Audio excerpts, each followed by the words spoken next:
श्री हनुमान रक्षा स्तोत्रम। प्रणम्य श्री गणेशं च श्रीरामं मारुतिं तथा रक्षामि मां पठेत् प्राज्ञः श्रद्धा भक्ति समन्वितः। शिरो मे हनुमान पातु भालं पवननन्दनः। आञ्जनेयो दृशौ पातु रामचन्द्र प्रियश्रुति। घ्राणं पातु महावीरो मुखं लक्ष्मणप्राणदः। जिह्वां मनोजवः पातु कंठं पातु जितेन्द्रियः। स्कन्धौ महाबली पातु भुजौ सङ्कटमोचनः। करौ विश्वम्भरः पातु हृदयं सर्वशक्तिमान्। मध्यं पातु महातेजः नाभिं सागरलङ्घनः। रामदूतः कटी पातु शक्तिनी राक्षसेन्द्रजित्।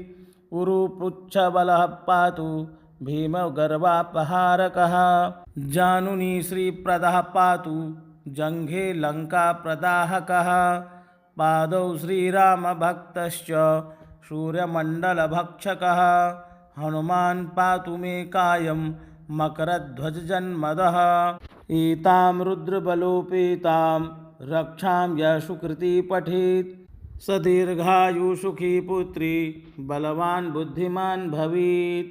प्रणम्य श्रीगणेशं च श्रीरामं मारुतिं तथा रक्षामि मां पठेत् प्राज्ञः श्रद्धा भक्ति समन्वितः। शिरो मे हनुमान पातु भालं पवननन्दनः। आञ्जनेयो दृशौ पातु रामचन्द्र प्रियश्रुति।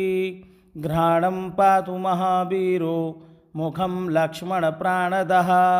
जिह्वां मनोजवः पातु कंठं पातु जितेन्द्रियः। स्कन्धौ महाबली पातु भुजौ सङ्कटमोचनः। करौ विश्वम्भरः पातु हृदयं सर्वशक्तिमान्। मध्यं पातु महातेजः नाभिं सागरलङ्घनः। रामदूतः कटी पातु शक्तिनी राक्षसेन्द्रजित्। उरुपुच्छबलः पातु भीमगर्वापहारकः। जानुनी श्रीप्रदः पातु जङ्घे लङ्काप्रदाहकः। पादौ श्रीरामभक्तश्च सूर्यमण्डलभक्षकः। हनुमान् पातु मे कायं मकरध्वजजन्मदः। एतां रुद्रबलोपेतां रक्षां यः सुकृती पठेत् स दीर्घायुसुखी पुत्री बलवान् बुद्धिमान् भवेत्। प्रणम्य श्रीगणेशं च श्रीरामं मारुतिं तथा रक्षामि मां पठेत् प्राज्ञः श्रद्धा भक्ति समन्वितः। शिरो मे हनुमान पातु भालं पवननन्दनः। आञ्जनेयो दृशौ पातु रामचन्द्र प्रियश्रुति। घ्राणं पातु महावीरो मुखं लक्ष्मणप्राणदः। जिह्वां मनोजवः पातु कंठं पातु जितेन्द्रियः। स्कन्धौ महाबली पातु भुजौ सङ्कटमोचनः। करौ विश्वम्भरः पातु हृदयं सर्वशक्तिमान्। मध्यं पातु महातेजः नाभिं सागरलङ्घनः। रामदूतः कटी पातु शक्तिनी राक्षसेन्द्रजित्। उरुपुच्छबलः पातु भीमगर्वापहारकः। जानुनी श्रीप्रदः पातु जङ्घे लङ्काप्रदाहकः। पादौ श्रीरामभक्तश्च सूर्यमण्डलभक्षकः। हनुमान् पातु मे कायं मकरध्वजजन्मदः। एतां रुद्रबलोपेतां रक्षां यः सुकृती पठेत् स दीर्घायुसुखी पुत्री बलवान् बुद्धिमान् भवेत्। प्रणम्य श्रीगणेशं च श्रीरामं मारुतिं तथा रक्षामि मां पठेत् प्राज्ञः श्रद्धा भक्ति समन्वितः। शिरो मे हनुमान पातु भालं पवननन्दनः। आञ्जनेयो दृशौ पातु रामचन्द्र प्रियश्रुति। घ्राणं पातु महावीरो मुखं लक्ष्मणप्राणदः। जिह्वां मनोजवः पातु कंठं पातु जितेन्द्रियः। स्कन्धौ महाबली पातु भुजौ सङ्कटमोचनः करौ विश्वम्भरः पातु हृदयं सर्वशक्तिमान् मध्यं पातु महातेजः नाभिं सागरलङ्घनः रामदूतः कटी पातु शक्तिनी राक्षसेन्द्रजित् उरुपुच्छबलः पातु भीमगर्वापहारकः जानुनी श्रीप्रदः पातु जङ्घे लङ्काप्रदाहकः पादौ श्रीरामभक्तश्च सूर्यमण्डलभक्षकः हनुमान् पातु मे कायं मकरध्वजजन्मदः एतां रुद्रबलोपेतां रक्षां यः सुकृती पठेत् स दीर्घायुसुखी पुत्री बलवान् बुद्धिमान् भवेत्। प्रणम्य श्रीगणेशं च श्रीरामं मारुतिं तथा रक्षामि मां पठेत् प्राज्ञः श्रद्धा भक्तिसमन्वितः शिरो मे हनुमान् पातु भालं पवननन्दनः आञ्जनेयो दृशौ पातु रामचन्द्रप्रियश्रुति घ्राणं पातु महावीरो मुखं लक्ष्मणप्राणदः जिह्वां मनोजवः पातु कण्ठं पातु जितेन्द्रियः स्कन्धौ महाबली पातु भुजौ सङ्कटमोचनः करौ विश्वम्भरः पातु हृदयं सर्वशक्तिमान् मध्यं पातु महातेजः नाभिं सागरलङ्घनः रामदूतः कटी पातु शक्तिनी राक्षसेन्द्रजित् उरुपुच्छबलः पातु भीमगर्वापहारकः जानुनी श्रीप्रदः पातु जङ्घे लङ्काप्रदाहकः पादौ श्रीरामभक्तश्च सूर्यमण्डलभक्षकः हनुमान् पातु मे कायं मकरध्वजजन्मदः एतां रुद्रबलोपेतां रक्षां यः सुकृती पठेत् स दीर्घायुसुखी पुत्री बलवान् बुद्धिमान् भवेत्। प्रणम्य श्रीगणेशं च श्रीरामं मारुतिं तथा रक्षामि मां पठेत् प्राज्ञः श्रद्धा भक्तिसमन्वितः शिरो मे हनुमान् पातु भालं पवननन्दनः आञ्जनेयो दृशौ पातु रामचन्द्रप्रियश्रुति घ्राणं पातु महावीरो मुखं लक्ष्मणप्राणदः जिह्वां मनोजवः पातु कण्ठं पातु जितेन्द्रियः स्कन्धौ महाबली पातु भुजौ सङ्कटमोचनः करौ विश्वम्भरः पातु हृदयं सर्वशक्तिमान् मध्यं पातु महातेजः नाभिं सागरलङ्घनः रामदूतः कटी पातु शक्तिनी राक्षसेन्द्रजित् उरुपुच्छबलः पातु भीमगर्वापहारकः जानुनी श्रीप्रदः पातु जङ्घे लङ्काप्रदाहकः पादौ श्रीरामभक्तश्च सूर्यमण्डलभक्षकः हनुमान् पातु मे कायं मकरध्वजजन्मदः एतां रुद्रबलोपेतां रक्षां यः सुकृती पठेत् स दीर्घायुसुखी पुत्री बलवान् बुद्धिमान् भवेत्। प्रणम्य श्रीगणेशं च श्रीरामं मारुतिं तथा रक्षामि मां पठेत् प्राज्ञः श्रद्धा भक्तिसमन्वितः शिरो मे हनुमान् पातु भालं पवननन्दनः आञ्जनेयो दृशौ पातु रामचन्द्रप्रियश्रुति घ्राणं पातु महावीरो मुखं लक्ष्मणप्राणदः जिह्वां मनोजवः पातु कण्ठं पातु जितेन्द्रियः स्कन्धौ महाबली पातु भुजौ सङ्कटमोचनः करौ विश्वम्भरः पातु हृदयं सर्वशक्तिमान् मध्यं पातु महातेजः नाभिं सागरलङ्घनः रामदूतः कटी पातु शक्तिनी राक्षसेन्द्रजित् उरुपुच्छबलः पातु भीमगर्वापहारकः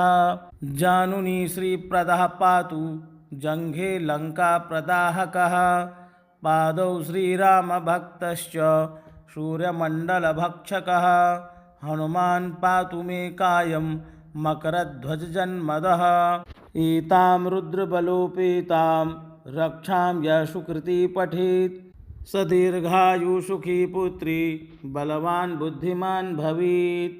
प्रणम्य श्रीगणेशं च श्रीरामं मारुतिं तथा रक्षामि मां पठेत् प्राज्ञः श्रद्धाभक्तिसमन्वितः। शिरो मे हनुमान् पातु भालं पवननन्दनः आञ्जनेयो दृशौ पातु रामचन्द्रप्रियश्रुति। घ्राणं पातु महावीरो मुखं लक्ष्मणप्राणदः जिह्वां मनोजवः पातु कण्ठं पातु जितेन्द्रियः। स्कन्धौ महाबली पातु भुजौ सङ्कटमोचनः करौ विश्वम्भरः पातु हृदयं सर्वशक्तिमान्। मध्यं पातु महातेजः नाभिं सागरलङ्घनः रामदूतः कटी पातु शक्तिनी राक्षसेन्द्रजित्। उरुपुच्छबलः पातु भीमगर्वापहारकः जानुनी श्रीप्रदः पातु जङ्घे लङ्काप्रदाहकः। पादौ श्रीरामभक्तश्च सूर्यमण्डलभक्षकः हनुमान् पातु मे कायं मकरध्वजजन्मदः एतां रुद्रबलोपेतां रक्षां यः सुकृती पठेत् स दीर्घायुसुखी पुत्री बलवान् बुद्धिमान् भवेत्। प्रणम्य श्रीगणेशं च श्रीरामं मारुतिं तथा रक्षामि मां पठेत् प्राज्ञः श्रद्धाभक्तिसमन्वितः। शिरो मे हनुमान् पातु भालं पवननन्दनः आञ्जनेयो दृशौ पातु रामचन्द्रप्रियश्रुति। घ्राणं पातु महावीरो मुखं लक्ष्मणप्राणदः जिह्वां मनोजवः पातु कण्ठं पातु जितेन्द्रियः। स्कन्धौ महाबली पातु भुजौ सङ्कटमोचनः करौ विश्वम्भरः पातु हृदयं सर्वशक्तिमान्। मध्यं पातु महातेजः नाभिं सागरलङ्घनः रामदूतः कटी पातु शक्तिनी राक्षसेन्द्रजित्। उरुपुच्छबलः पातु भीमगर्वापहारकः जानुनी श्रीप्रदः पातु जङ्घे लङ्काप्रदाहकः।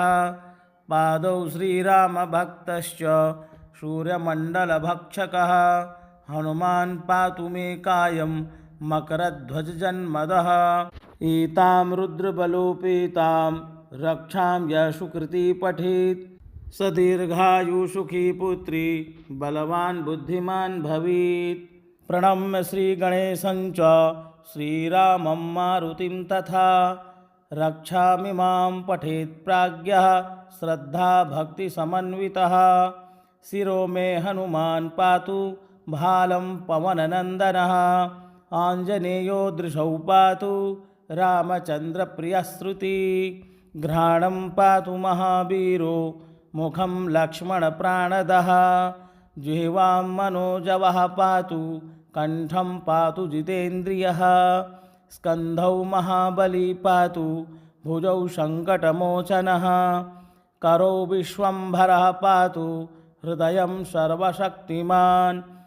मध्यं पातु महातेजः नाभिं सागरलङ्घनः रामदूतः कटी पातु शक्तिनी राक्षसेन्द्रजित्। उरुपुच्छबलः पातु भीमगर्वापहारकः जानुनी श्रीप्रदः पातु जङ्घे लङ्काप्रदाहकः। पादौ श्रीरामभक्तश्च सूर्यमण्डलभक्षकः हनुमान् पातु मे कायं मकरध्वजजन्मदः एतां रुद्रबलोपेतां रक्षां यः सुकृती पठेत् स दीर्घायुसुखी पुत्री बलवान् बुद्धिमान् भवेत्। प्रणम्य श्रीगणेशं च श्रीरामं मारुतिं तथा रक्षामि मां पठेत् प्राज्ञः श्रद्धाभक्तिसमन्वितः। शिरो मे हनुमान् पातु भालं पवननन्दनः आञ्जनेयो दृशौ पातु रामचन्द्रप्रियश्रुति।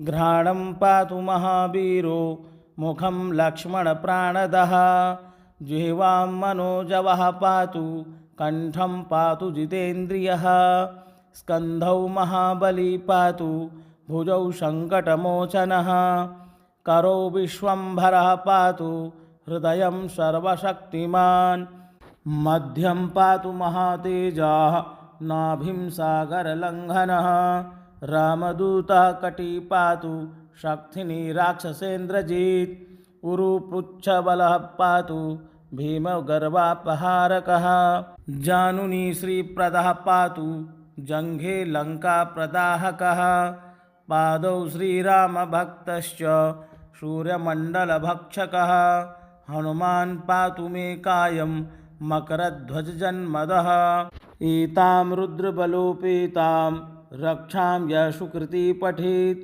स दीर्घायुसुखी पुत्री बलवान् बुद्धिमान् भवेत्। इति श्री हनुमान रक्षास्तोत्रं सम्पूर्णं। श्री हनुमानार्पणमस्तु।